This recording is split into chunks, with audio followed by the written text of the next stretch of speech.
आपै पावक आपै पवना, जारै खसम तो राखै कवना। राम जपतु तन जरि किनु जाई, राम नाम चित रहउ समाई। नमस्कार दोस्तों, मैं अविनाश दास रेशनल कबीर यूट्यूब चैनल में आप सबका हार्दिक स्वागत करता हूं। साथियों, यदि आप इस चैनल को सब्सक्राइब नहीं किए हैं तो सब्सक्राइब जरूर करें। शेयर करके अपने सभी साथियों तक सभी ग्रुपों में पहुंचा दें। बेल आइकन को प्रेस करें, ऑल नोटिफिकेशन ऑन करें और साथियों मुझे कमेंट जरूर लिखें। अभी मैंने कुछ चौपाइयाँ पढ़ी है आपके सामने। एक गुरु ग्रंथ साहिब, जो सिखों का गुरु ग्रंथ साहिब है, उस किताब की चौपाई है। इसमें जो है अभी हम जो पढ़ रहे हैं कबीर और रामानंद, इसमें उदाहरण के रूप में ये चौपाइयाँ आई। साथियों, हम क्रमशः पढ़ रहे हैं कि कबीर साहब देव थे कि भूत थे, कि इंसान थे कि भगवान थे। उनकी वास्तविकता क्या थी, इस बात को कबीर का दैवीकरण नाम के चैप्टर में हम लोग पढ़ रहे हैं। तो यहाँ पर कल हमने बताया था दोस्तों कि जगन्नाथ के पंडा के पैर में जलन की बीमारी हुई, तो संत कबीर ने बनारस से ही अपने पैर में अपने कमंडल का पानी डाल दिया और वहाँ उसके जलन शांत हो गई। इस तरह के चमत्कार की बातें जो है कल हमने पढ़ा। और जलन की बीमारी तो सिकंदर लोधी को भी थी, उसके बारे में भी कहते हैं कि उसके पानी छिड़कने से, संत कबीर के पानी छिड़कने से उसका जलन शांत हो गया। तो इस प्रकार के दोस्तों कहानियां हैं, चमत्कारी कहानियां।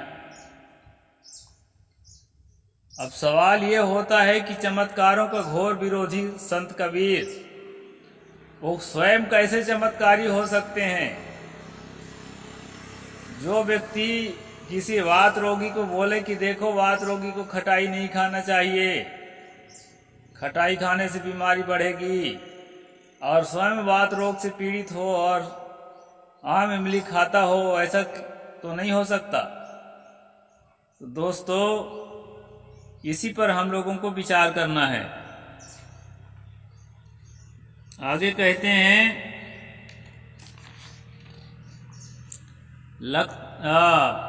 आपे पावक आपे पौना, जारे खसम तो राखे कौना। राम जपत तन जर किन जाई, राम नाम चित रहे समाई।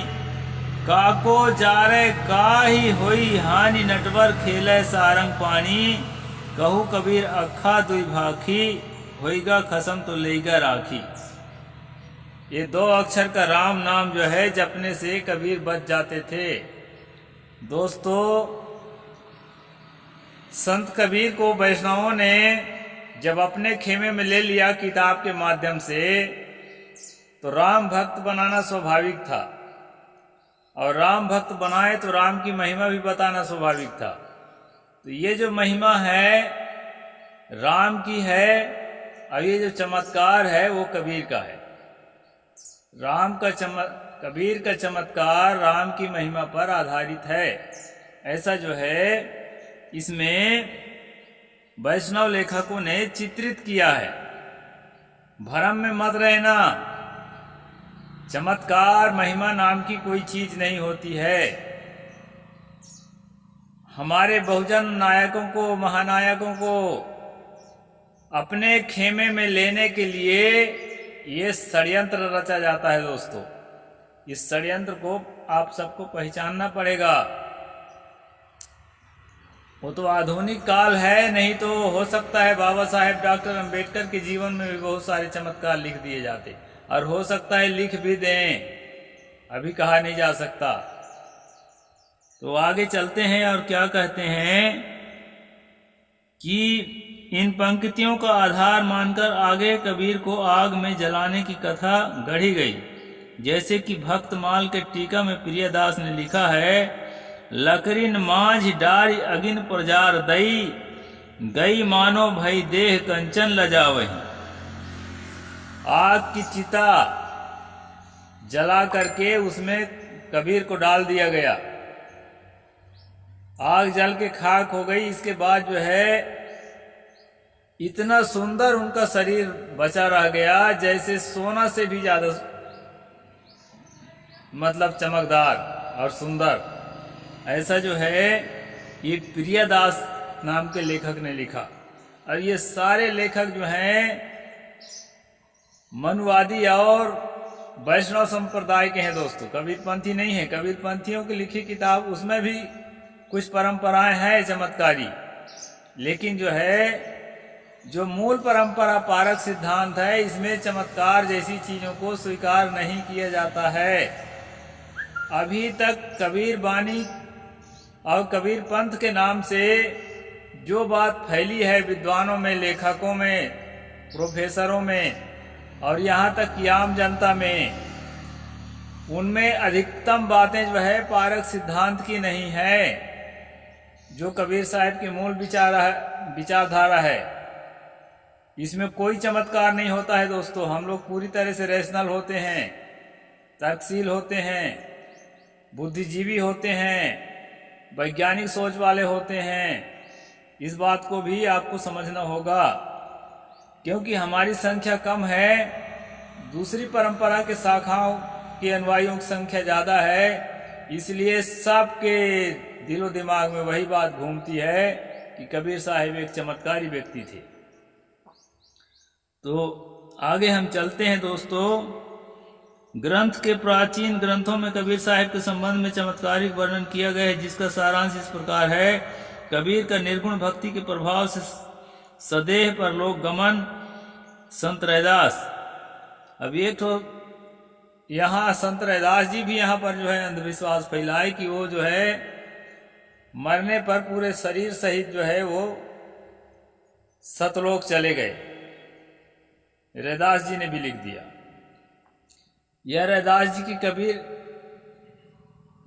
जी के लेखनी में कबीर साहिब के संबंध में उनके आगामी अनुयायियों ने भी मिला दिया हो, ऐसा भी हो सकता है।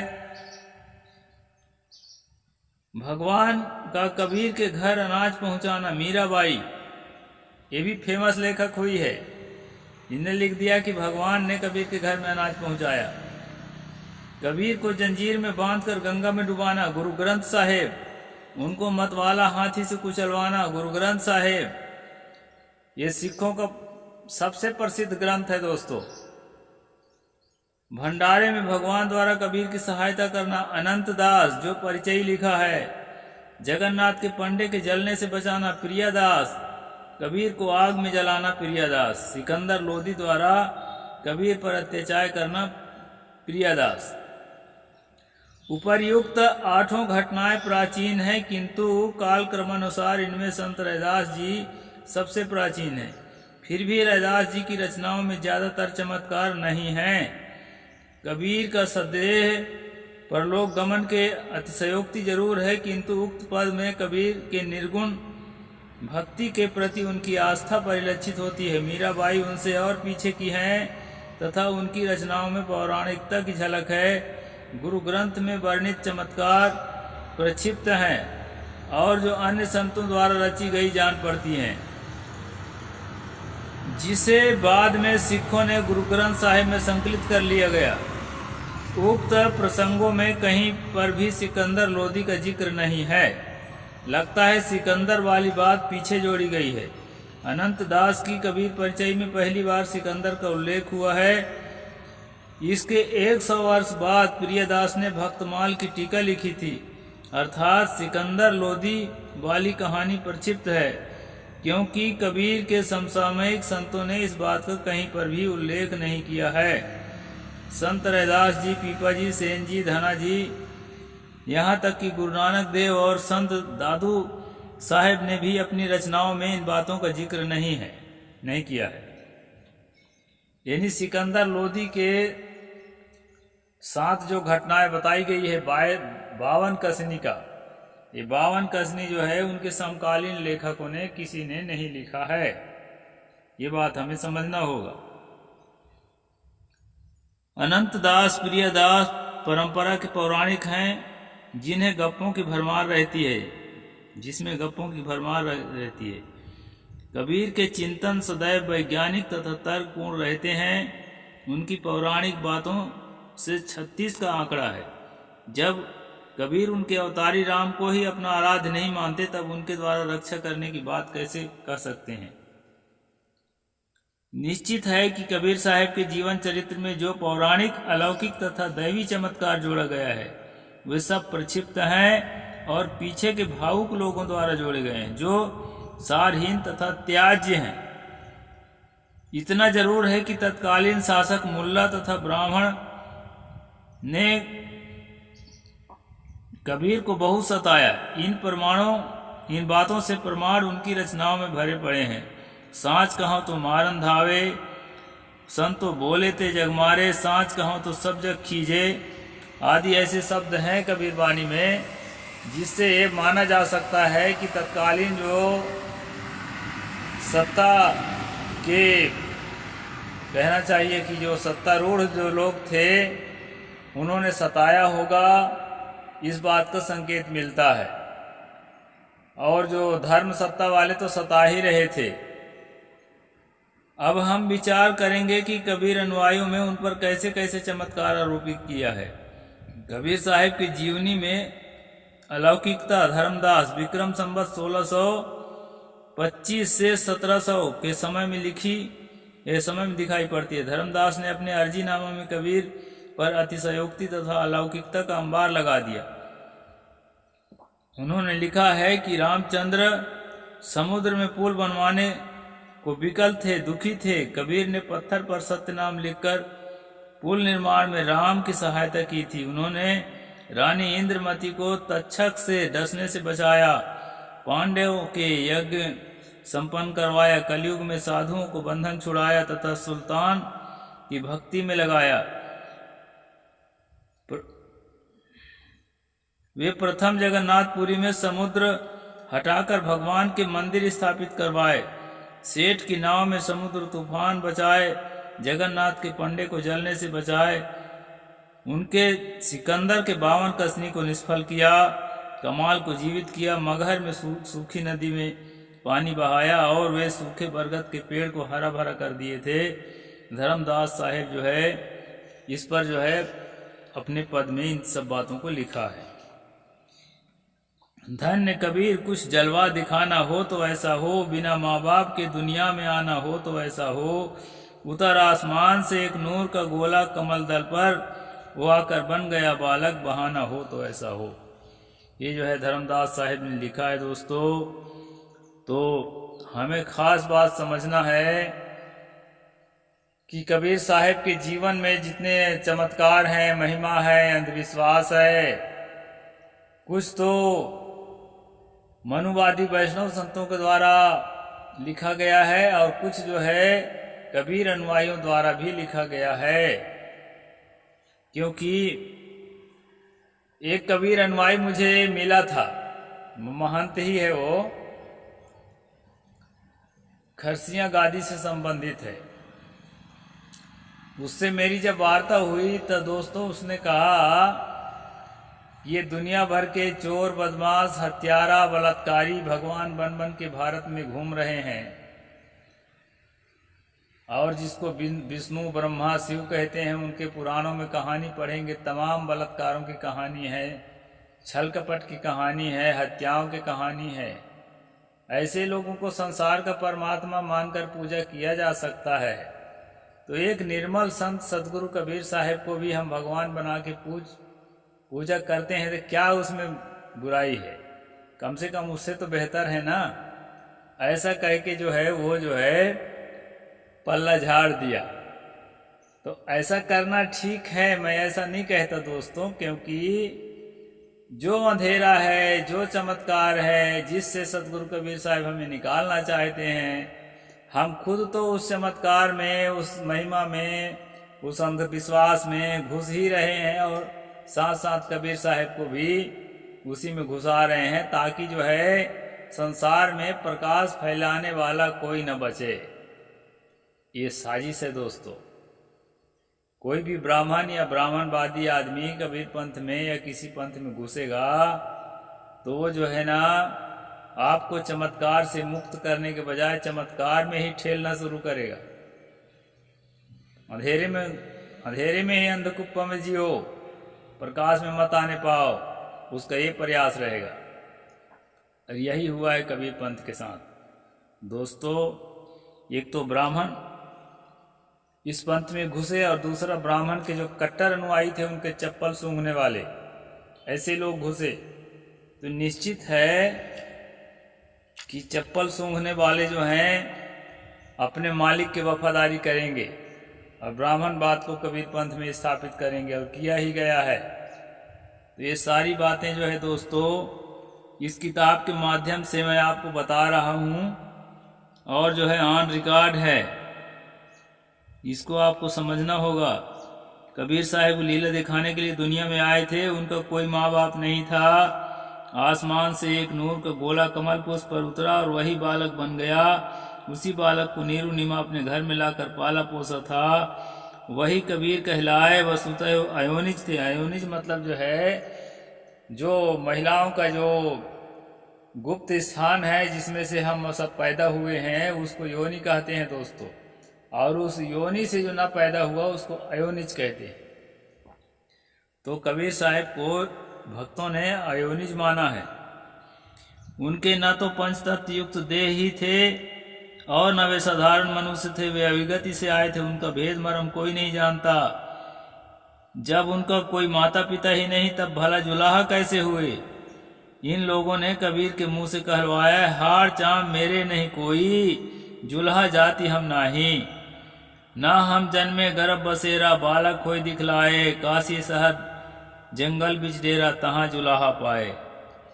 इस प्रकार दोस्तों जुलाहा का संतान ना होने पाए, इसके लिए जो है ना ब्राह्मणों ने तो विधवा ब्राह्मणी खड़ा किया, और जो है कोई माता लक्ष्मी के आंचल से गिरता हुआ चित्रित किया, कोई किसी कन्या के हाथ के फफोले से चित्रित किया। लेकिन कबीर पंथियों को जो अनन्य श्रद्धा रखते हैं उनको ये बातें नहीं सहन हुई। उन्होंने कहा कि ये सारे भगवानों के ऊपर जो है जो सबसे बड़ा परमात्मा है वही कबीर साहब है। वो कहीं से पैदा थोड़े हुए हैं, वो तो स्वयं जो है आकाश से नूर का गोला बन करके धरती पर उतरे हैं और कमल पुष्प पर विराजमान हो गए हैं। उसी कमल पुष्प पर विराजमान परमात्मा को कबीर रूप में नीरू नीमा ने पाला है। इस तरह से कहानी जो है कबीर पंथी उनके अनुयायियों ने दोस्तों बनाया है। जो मूल धारा है कबीर पंथ का वो पारक सिद्धांत है। पारक सिद्धांत में कारण कार्य व्यवस्था को कबीर साहब के सच्चे उपदेश को माना जाता है, और जो अप्राकृतिक रूप से जो बातें चित्रित की गई है उन बातों को इसमें नहीं माना जाता। ये वैज्ञानिक सोच, तर्कशील और रैशनल परंपरा है दोस्तों। इसलिए मैं इस चैनल के माध्यम से आप लोगों को बताता चल रहा हूँ कि सतगुरु कबीर साहब का जो वास्तविक रूप है उसको आप सब जो है समझें, और मेरे से जो रह जाती हो बताने को उसको भी मुझे अवगत कराएं, ताकि आने वाले समय में मैं उसको सुधार कर सकूं। साहिब बंदगी। जय जोहार, जय भीम, जय भारत।